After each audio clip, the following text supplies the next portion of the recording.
누구의 그림일까요? 제가 보여드리겠습니다. 어때요? 그림 보니까 잘 그렸어요?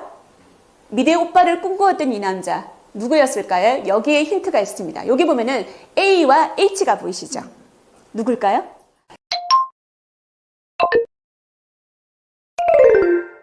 히틀러 그림이에요. 잘 그렸습니까? 히틀러의 그림을 보면 어떤 느낌이 드세요? 스님은 심리를 또 공부하시니까 이 그림을 보시면서 어떤 느낌이 드세요? 어두워 보여요. 암울해 보이고, 야, 전문가의 눈에는 단번에 보이는 게 있는가 봐요. 히틀러의 그림 같은 경우는 4,700만 원에서 1억 7,800만 원까지 거래가 되고 있다 그래요. 굉장히 비싸게 거래가 되고 있죠. 히틀러 그림을 보면은 전체적으로 건물 그림을 굉장히 많이 그렸습니다. 건물 그림이 굉장히 크죠. 그런데 조금 흐릿하게 그려졌어요. 아직까지 자아가 안정적이지 못하다는 거죠. 이런 그림을 그렸던 이 남자, 바로 아돌프 히틀러죠. 그러면 히틀러의 어린 시절에 대해서 한번 살펴볼까요? 히틀러의 아버지입니다. 뭐가 딱 눈에 보이십니까? 수염이 딱 눈에 띄시죠? 얼마 전에 보헤미안 랩소디 영화를 봤는데 프레드 머큐리도 이렇게 수염을 기르고 있더라고요.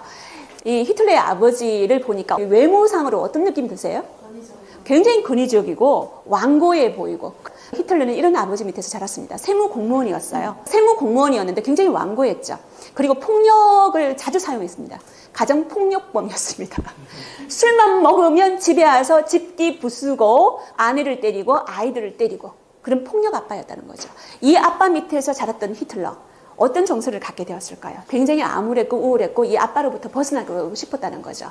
히틀러 같은 경우는 그림을 좋아하는 감수성 예민한 소년이었는데 아버지는 실업계 학교에 가가지고 돈을 벌기를 바랬어요.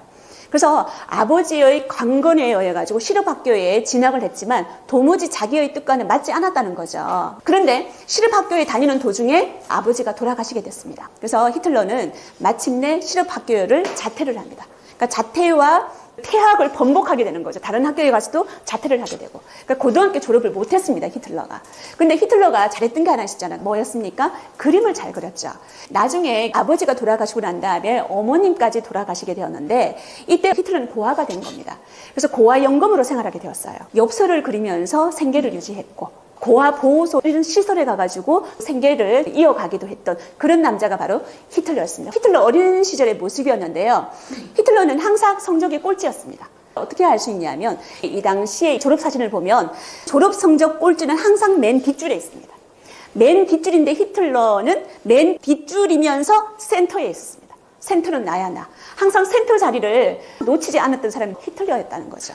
그런데 히틀러 같은 경우는 어떤 생각을 가지게 되었냐면, 히틀러가 어린 시절이었어요. 엄마가 유방암에 걸렸습니다.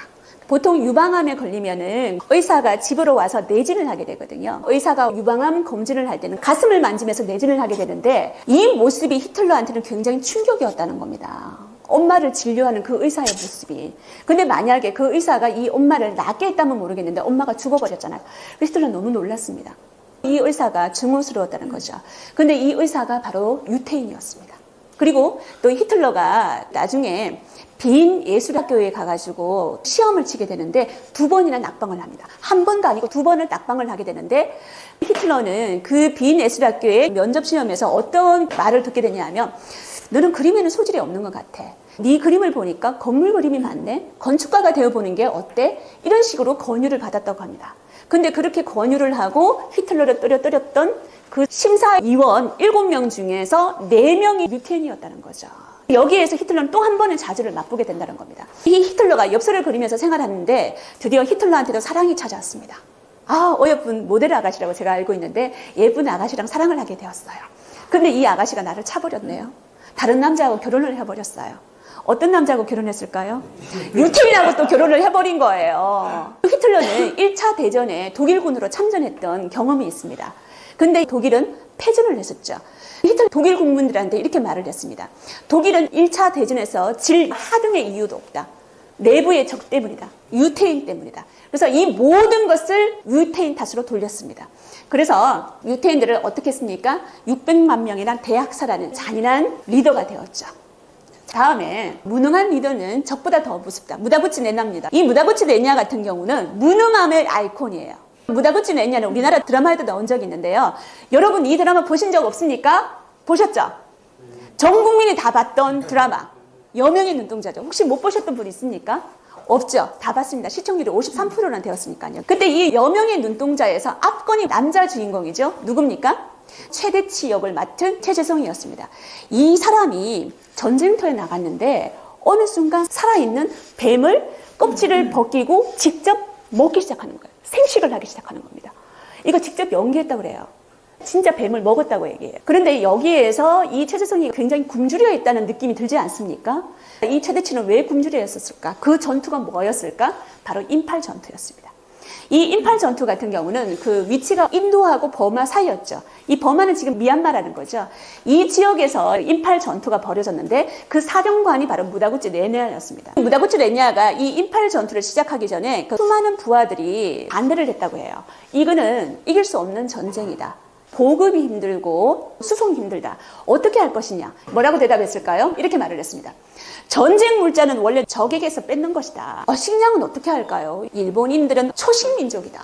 정글에 널린 게 풀인 거예요. 풀을 뜯어먹으면서 진군하면 된다. 그러면 이 보급하고 무기 같은 경우는 어떻게 수송하면 될까요? 무다구치 레냐가 창의적인 방법을 내놓습니다. 소나 말에 짐 싣고 가다가 필요 없을 땐 소나 말을 잡아먹으면 된다. 식량과 수송에 한꺼번에 해결되는 기가 막힌 방법이지 않냐? 이렇게 말을 합니다. 그래서 이런 모습으로 진군을 하게 되죠. 이거는 19세기, 18세기 전쟁이 아니고 20세기 전쟁입니다. 영국군이 전투기를 통해서 이 밑을 보니까 얼마나 우습겠어요. 어떤 일이 벌어졌을까요? 결과는 팀킬이라는 거죠. 10만여 명의 병력 중에서 8만여 명이 사망합니다. 그런데 적에 의해서 사망하는 게 아니고요. 굶주림, 질병, 탈진, 특히 아사자가 한 5만 명 정도 되거든요. 3만 명이 풀 뜯어먹다가 풀이 독초였었거든요. 이런 식으로 사망을 하게 됩니다. 이 전쟁이 끝나고 난 다음에 도쿄 전범 재판소가 열렸겠죠. 무다구치 레냐는 어떻게 되었을까요?